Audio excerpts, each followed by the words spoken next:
Hi, congratulations on your new RV. We're really excited for you. Please make sure before you're signing that you bring the following items with you. If you're a cash buyer, please make sure that you bring a cashier's check, no personal checks at time of signing, or you may bring actual cash. If you're a finance customer, please make sure that you bring proof of insurance listing your specific lien holder. If you need that information, please call us ahead of time. Also, make sure that you bring all valid driver's license of all persons that will be listed on the title. If you have a trade that you're trading in with us, please make sure that you bring your 10-day payoff as well as your title and all persons who will be listed on the title of that trade. Arrive 30 minutes early before your appointment time so we can properly inspect your unit, and also make sure that you have the fridge on and running prior to arrival. If you have any questions, please feel free to give us a call at 810-686-0710. Thanks so much. Have a great day. Hello, this is Mike from TradeWinds RV Center, here to congratulate you on your Forest River Flagstaff 524 BBS fifth wheel. You guys have picked a beautiful unit here. I'm going to walk you around it, show you how to use a few things, get the best out of your camping experience. Let's start by talking about arriving at the campsite. A couple things to take into consideration when parking. On your campsite here, I want you to think about your awning. Need plenty of room for that to come in and out. And on your off campsite, of course, your slides. There's plenty of room for them to come in and out unhindered, preferably nothing over top of them. Then leave yourself a nice walking path here, because the next thing I want you to think about is where your power and water connections are going to be. Your power cord is going to plug in all the way at the rear of the unit on your off campsite or your driver's side of your tow vehicle. Then your water docking station is going to be toward the front of the unit on the same side, driver's side of the tow vehicle. So park accordingly so you can utilize facilities at the campsite. Once you arrive, first thing we're going to do after unhooking our hitch is level our unit. Now, your unit has these landing control legs. Of course, when you arrive, you'll release these out and drop them down. One thing I want to mention on these is when you put them in, make sure you're sticking through there. You control your landing legs here, bringing them up and down. Here's a docking light should you arrive at night. Once you've got your truck up off here, get your unit level here, then we're going to go ahead and stabilize it. Now, your unit has rear stabilizing jacks. As I come back here, I'm going to recommend stabilizing jack pads. Get a couple of those from our store. They're going to protect the feet of your stabilizing jacks from dirt and debris and hot blacktop. Back on your campsite rear corner, we're just going to hit extend on them. So use 10% off coupon, get a couple of those, put them down on the ground, run these down just until they're taut. Remember, we already have our unit level. All we want to do at this point is stabilize it. So we're only going to run these down.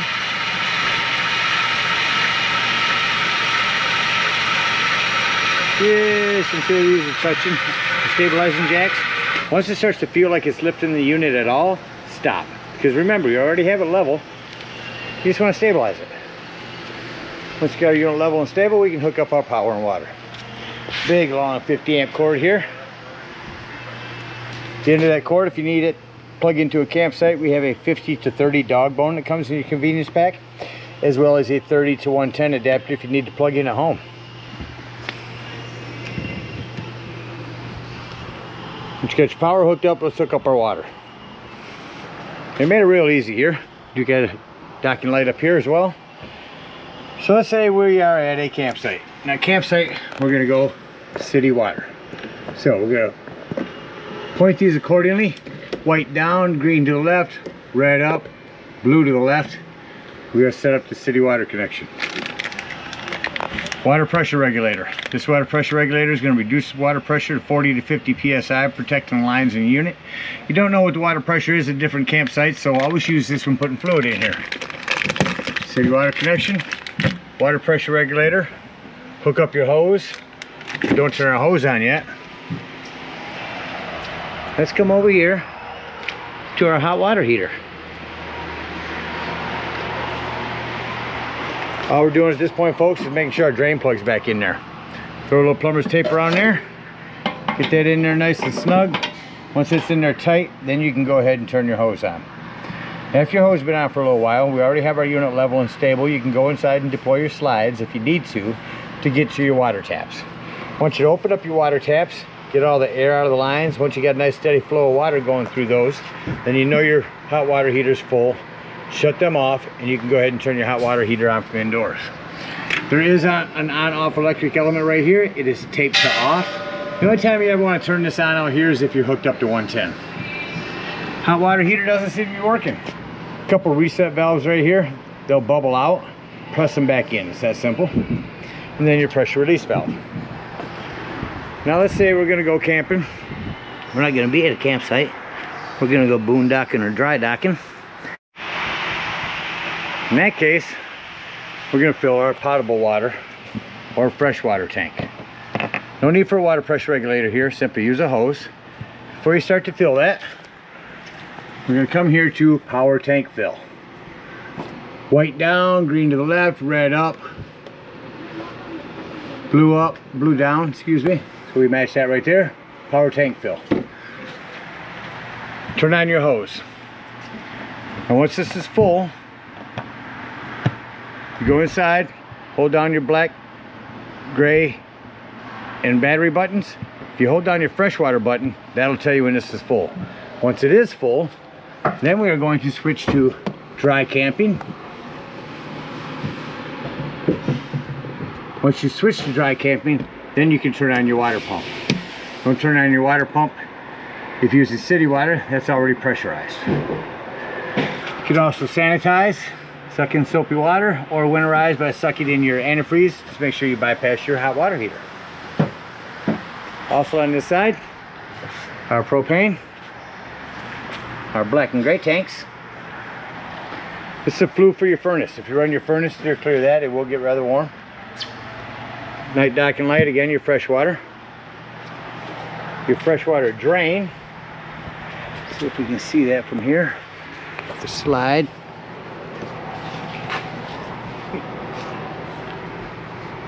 It's gonna be over here. Once your slides close, you'll be able to see it easier. It's this big white handle behind your tire. Gray tank number 2. You have a second gray tank back here to dump. Again, your power. If you have a ladder, utilize it. Go up there a couple times a year and check to see if your roof and caulk is needed. You also prep for a Furrion backup camera. Come to this side, let's talk about your awning real quick. You have a pitch adjust. If your picnic table's at that end, you want the rain to come this way, simply pull down that. That's going to tilt your awning and run your rain away. Coming down this side here, you use that same blue spray port for an outdoor shower on this side. You have a griddle and a grill that'll connect out here. You can also connect a TV, cable and 110. Down here is your quick connect LP. This is also a hand crank to bring down your spare tire. And here's where your slide manual crank can go through. Solid steps, again, our hot water heater. Our low point drains for city hookups are going to be right up underneath here. I'm going to say low point drain right there. Then your pass-through storage, another table that'll clip on that metal clip outside. Your other propane tank. And the front's going to be your batteries. Back here in the corner is going to be a battery disconnect. That'll disconnect all the battery power to the unit. That'll come in important later when I talk about your carbon monoxide propane detector on the inside. Besides this docking light and your landing legs, you also have solar prep. You can plug in a solar panel here and that'll trickle charge your batteries. That about covers everything out here. Let's go take a look inside. Coming up beside the unit, I always like to point out first the fire extinguisher. Make sure that you and everyone that's camped with you knows the fire extinguisher is located at the entry doorway in case of emergency.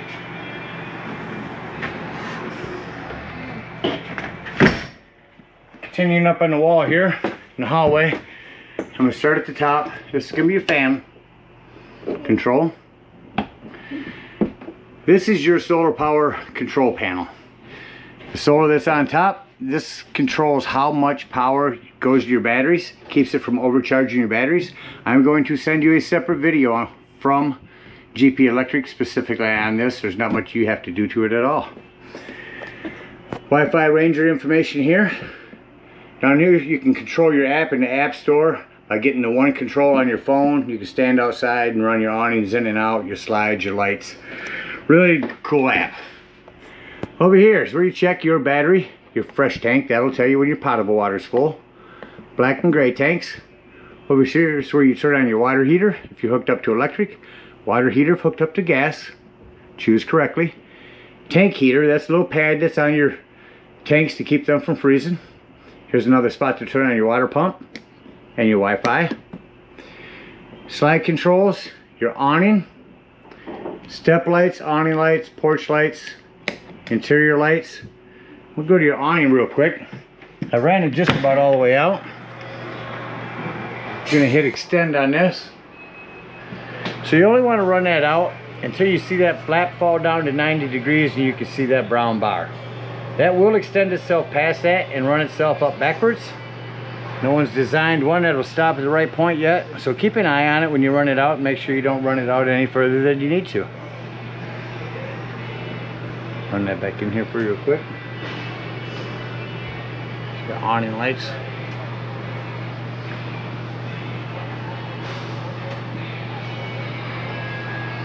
The orange light, your porch light. Alright, now that that's back in, we can go ahead and continue the tour. Shut that porch and awning step light off.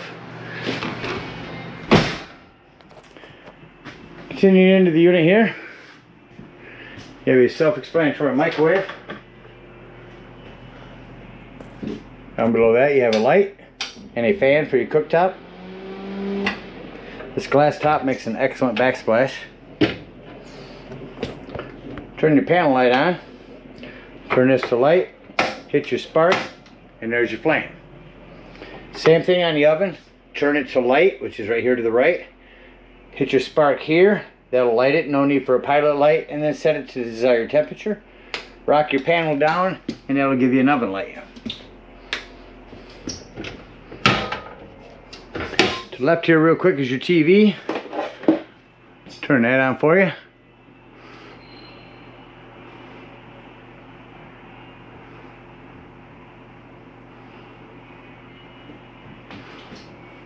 And she's pregnant with twins. Shut that off. The adorable details. Below that, RV Technology sound system. Have a remote for that too, but I'm just going to turn it on here. Turn on to FM. See if we can find the channel here real quick. So, 3 zones here. Whatever's blue will be turning on. Indoors, front bedroom, or outdoors. Or all 3. Really nice sound system. Bluetooth, AM, FM, DVD, CD player. Touch it once to mute it, hold it in to shut it off. Continuing in the kitchen here, you have some one-touch lighting. Pop-up power port. Simply push on that and it'll give you a couple more 110s and a charging station. Good spot for a coffee pot. Your magic shelf fridge. I just want to make sure on this that you have this open for travel. That's going to keep your door from snapping open on you. Your recliner here has a parachute pull. Simply pull up on that. That's going to pull up your recliner. Press it back down with your legs. Over here underneath your kitchenette area is your 110 with GFCI reset. And down here is your 12-volt carbon monoxide propane detector. Reason I mention that's 12 volt, it's always running off your battery. So if you're going to be gone for the day, if you're out boondocking, nothing plugged in charging your battery, use that battery disconnect to keep this running your battery down while you're gone. Heading over here to your thermostat. Let's go to system. Zone 1, AC. Turn temperature down here, get the AC to come on. Gas off. Cool.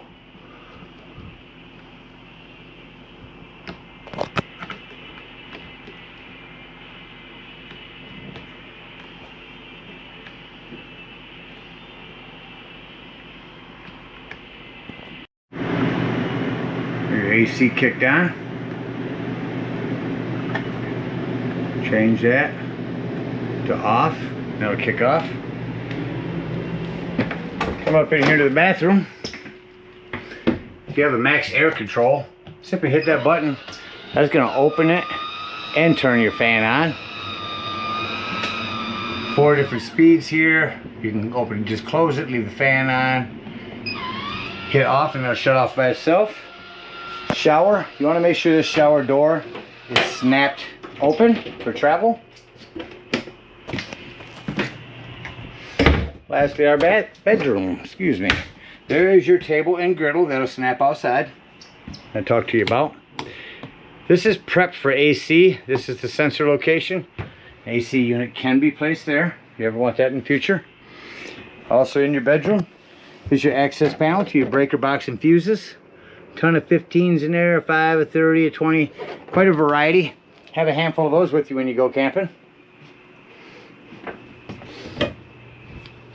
Also, make sure that your closet doors are secure for travel. Just want to make sure everything's buttoned down when you take off out of here. Here's your hand crank open vent in here. Your other television.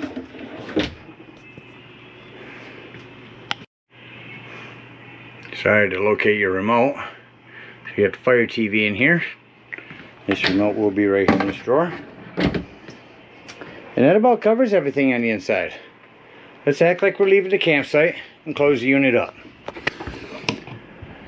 So first thing I like to do is come to my control panel and shut off my interior lights, because then I can see any individual lighting here, above my stove, and of course my hallway light. Let's see.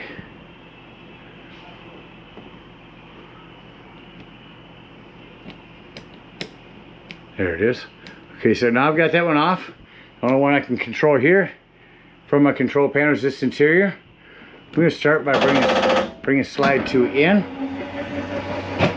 Doors and drawers. Make sure all doors and drawers are closed. Nothing's going to impede your slides from coming in, especially the doors in your dresser in there. In here, your pantry doors, of course. It's okay to hear that noise. That is just the slide mechanism telling itself not to come in any further, that it's in far enough.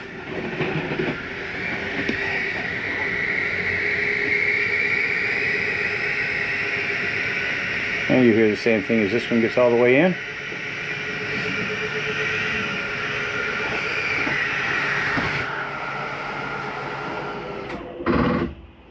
Shut off our interior lights and exit the unit. The main thing I want to mention on these steps is this: make sure this exterior door is all the way open, otherwise this could catch it as it comes in. Lift these up, set them in, lock and deadbolt your exterior door, lift and turn this handle. At this point, we're going to bring up all of our stabilizing jacks, unhook our power, our cable, and our water.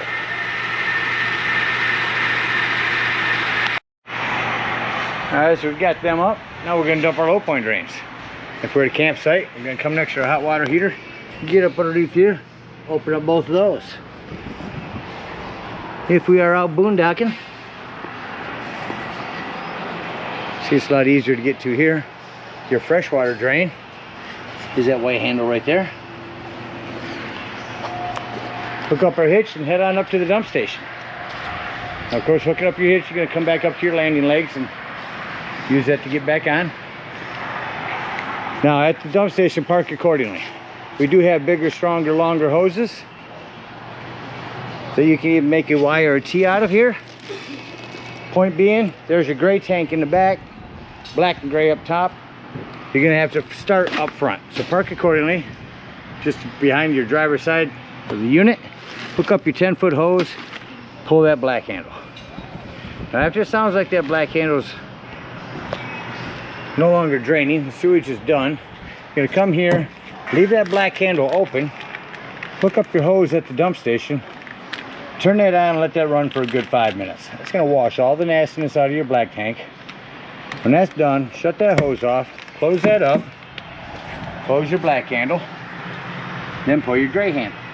Now your gray handle is going to be cleaner waters, your sinks and your showers. Once that's done, close that up, grab this, and head on back to your other galley tank, which is of course going to be your sink water. Open that handle right there, dump that. Once that's done, take that sewage hose, conveniently and sanitarily store it right here in your bumper. Again, we thank you guys so much for your purchase. Hope you enjoy this Flagstaff for many years to come. Happy camping.